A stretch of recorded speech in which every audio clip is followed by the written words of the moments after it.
And I'm delighted to say that Lord John Taylor of Warwick joins us now from his office live in Westminster. Lord John Taylor, thanks for joining us here on Arise News. Let's start with your reaction to what has been 2 days of high political drama, ultimately now resulting in the resignation of Boris Johnson. Your thoughts? Well, the chances of Boris Johnson ever changing his leadership style, I think, ranged from 0 to 0.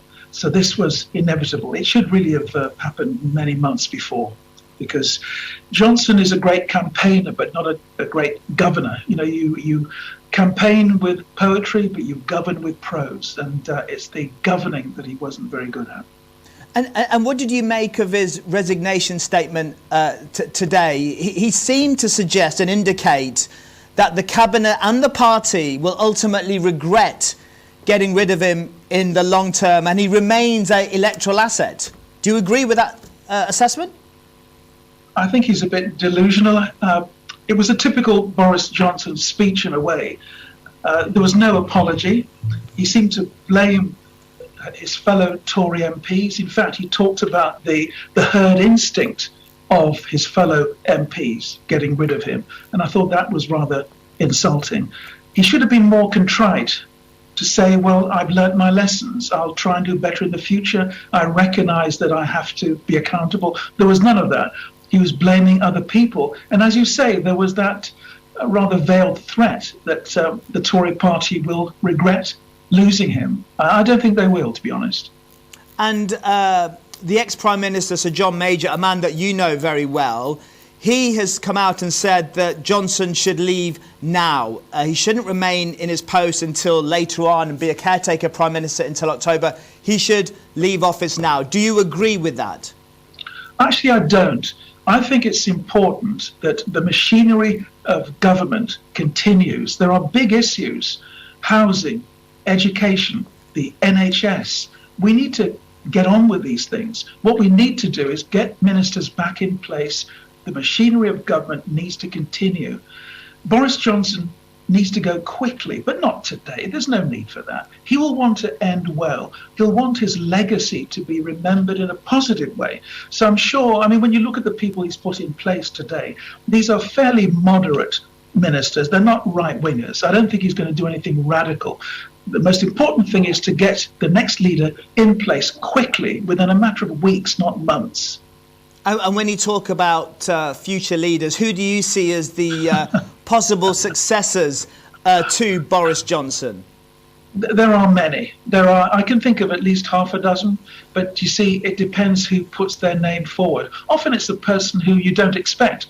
My personal view is it should be somebody with cabinet experience who's hold a big office, because there's some big issues that we have to face in this country. I mean, the cost of living, fuel bills going up. You know, when winter comes, people will really be suffering when they have to put the heating on. You know, heating or eating, that's a terrible indictment on a country which is, what, the 5th richest nation in the world?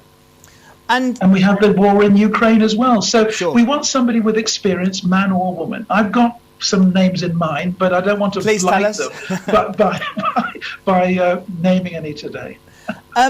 How would you view the way the cabinet have reacted over the last 48 hours? You have someone like Nadine Zahawi accepted the role as Chancellor, in the morning was defending the Prime Minister, and by the end of the day was telling him to quit. Have you seen anything like that before?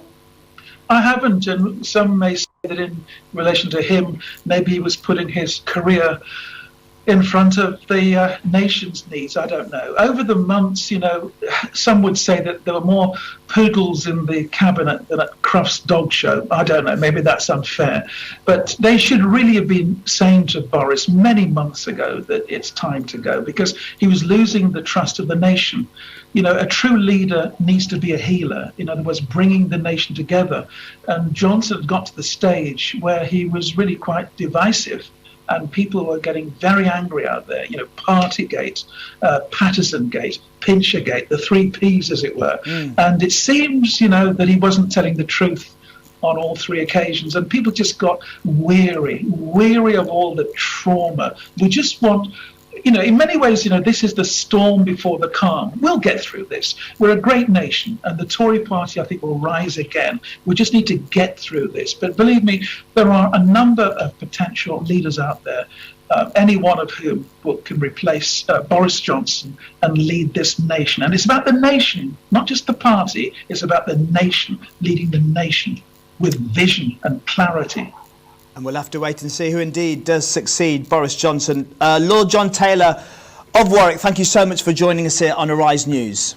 Thank you.